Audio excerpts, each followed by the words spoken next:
नमस्कार. आपल्या सगळ्यांचे महाराष्ट्र सोशल न्यूज चॅनलमध्ये हार्दिक स्वागत. चला वळूया तर एका नवीन बातमीकडे. आजची बातमी.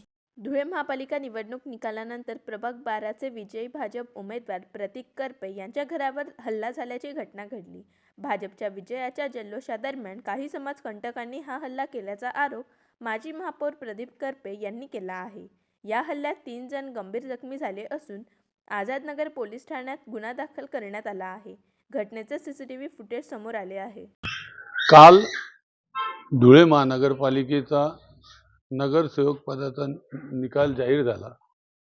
माझा मुलगा प्रतीक करपे हा धुळे महानगरपालिकेच्या प्रभाग क्रमांक 12 मधून निवडून आला. पण काही समाजकंटक आणि काही गुंड प्रवृत्तीच्या लोकांना ते सहन झालं नाही. आम्ही रात्री बाहेरगावी गेलो असताना रात्री उशिरा 10 वाजेनंतर ते आमच्या घरी आले. दगडफेक केली. दगडफेक करून आम्हाला शिवीगाळ केली. त्यानंतर आम्हाला भेटण्यासाठी जे 5 ते 6 लोक आले होते अभिनंदन करायला, त्यात अक्षय चौधरी म्हणून मुलगा होता. तो त्यांना समजायला गेला तर तो पंकज धात्रक याने डायरेक्ट चाकू काढून त्याच्या छातीत मारला. तो आता सिद्धेश्वर हॉस्पिटलमध्ये ॲडमिट आहे. त्याच्यानंतर माझा मावस भाऊ सतीश गोरे नाशिकहून माझ्या मुलाला मला भेटायला आला. तो त्यांना समजवायला गेला तर त्याच्या कमरात लाथ मारून त्या पाठीत आणि कमरात चाकूने वार केला.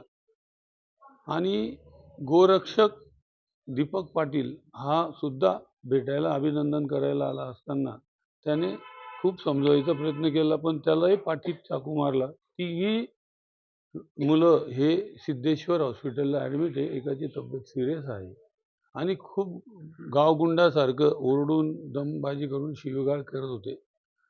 मी प्रशासनाला, पोलीस खात्याला हीच विनंती करेल, अशा गावगुंडांना जर आळा घालायचा असेल तर यांच्यावर कठोर कारवाई करा आणि यांची धिंड काढा आणि जास्तीत जास्त कठोर कारवाई झाली. आज मी लोकप्रतिनिधी आहे.